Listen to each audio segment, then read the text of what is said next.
This is Channel 61 on the spot. Good morning, moms and dads. Dave Salter here. This morning I shared with your children my talk, Don't Waste Your Gift, which is what I call a motivational alcohol and drug awareness talk. My talk is based on my 19 years as an administrator at colleges and universities in New Jersey, Pennsylvania, and Maryland, and having been the leader of or a member of the crisis management team at each of those institutions. I also include the most recent data and research from national and state organizations, and I weave some stories in that are relevant to the subject matter. This past spring, I had to watch a family bury their son who died from a drug overdose. He was 22 years old and he'd had a problem with substance abuse for a number of years. When he was in high school, the same one my daughters attended, he was noted for being a pretty heavy drug dealer, and unfortunately, he started doing his own stuff. It's one of the calls a parent never hopes to get. A parent never wants to bury their child. His saga started with drinking alcohol. He was first known as the guy who you wanted to party with. The shame of it is that his parents knew, school officials knew, his friends knew, as did many other students. Unfortunately, he graduated to the drug scene, and everybody knew about that as well.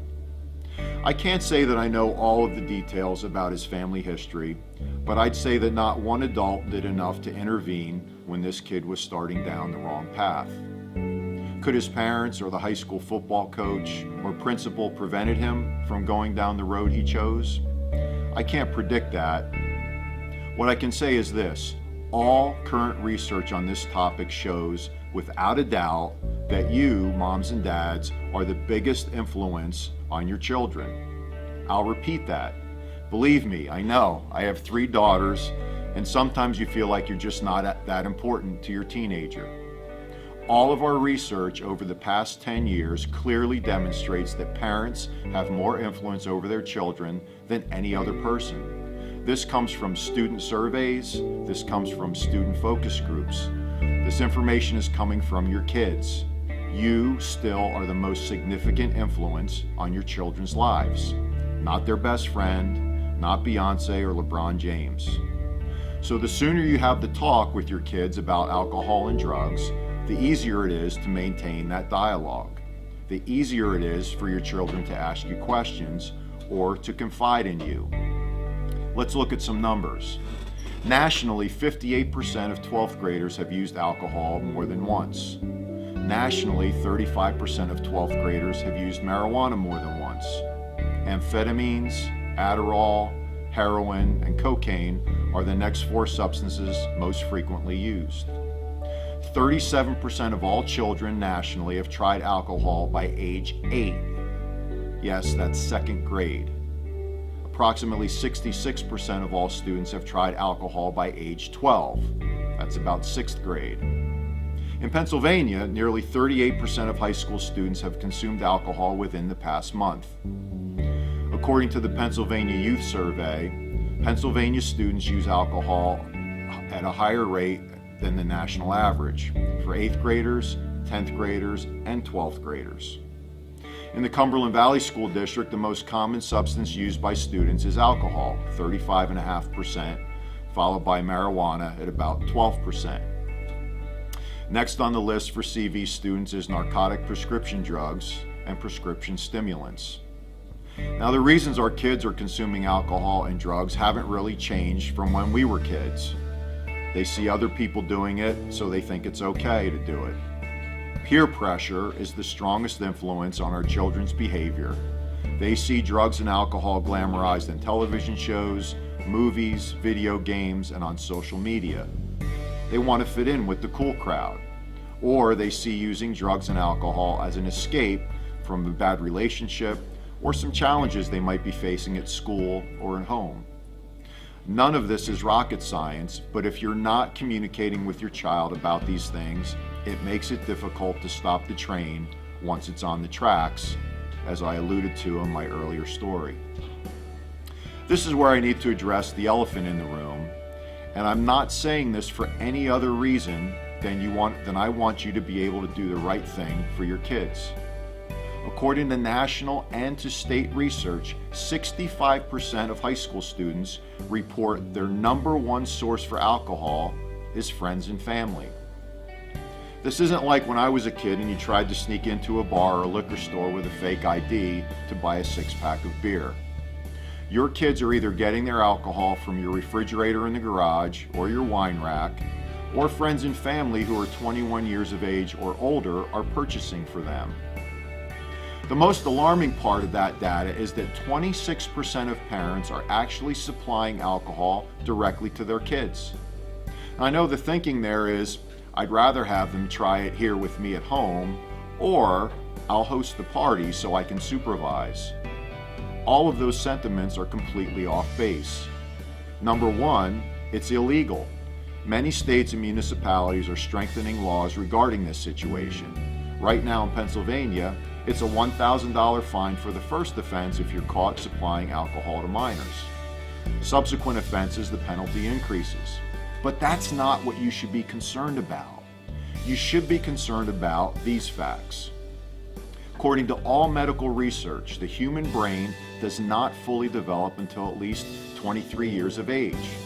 So any alcohol and drugs that your kids consume now are damaging the brain they need to use for the rest of their life. Second, all research indicates that when kids begin consuming alcohol before age 15, they are more likely to become alcohol dependent as adults. According to the Center for Disease Control, 105 people in the United States die every day from a drug overdose. According to MADD, Mothers Against Drunk Driving, teen alcohol use kills 4,700 people each year. Kids who start drinking at a young age are 7 times more likely to be in an alcohol-related crash. Car crashes are the leading cause of death for teens, and 25% of those involve an underage drinking driver. High school students who use alcohol or other substances are 5 times more likely to drop out of school. Please remember what I told you in the beginning.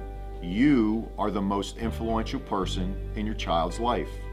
Again, our kids have told us that, not some research nerd sitting in an ivory tower somewhere who's detached from reality.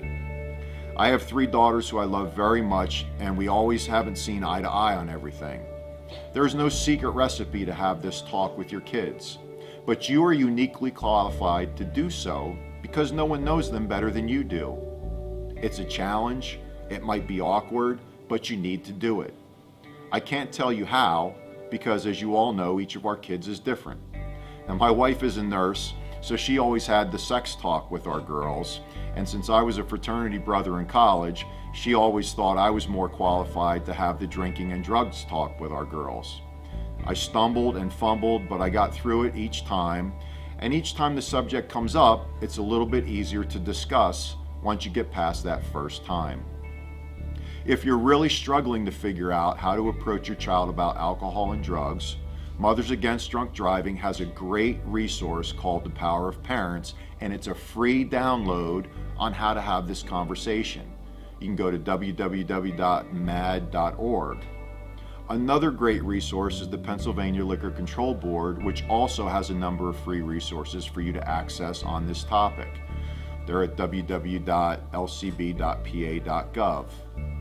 If you want to get assistance from local resources, I'm sure if you call the school, they can plug you into the right agency or organization. When the telephone rang, I barely heard it because it was the middle of the night. I rolled over and my alarm clock told me that it was 2 o'clock in the morning. I knew this couldn't be good. My wife tossed the phone across the bed and mumbled, "It's work." It was the Dean of Student Affairs, and he was calling to tell me that we had a student death on campus. As the leader of the crisis management team, I had to get to campus and get to work. It was actually 2 o'clock on the Monday morning, right after the Thanksgiving weekend.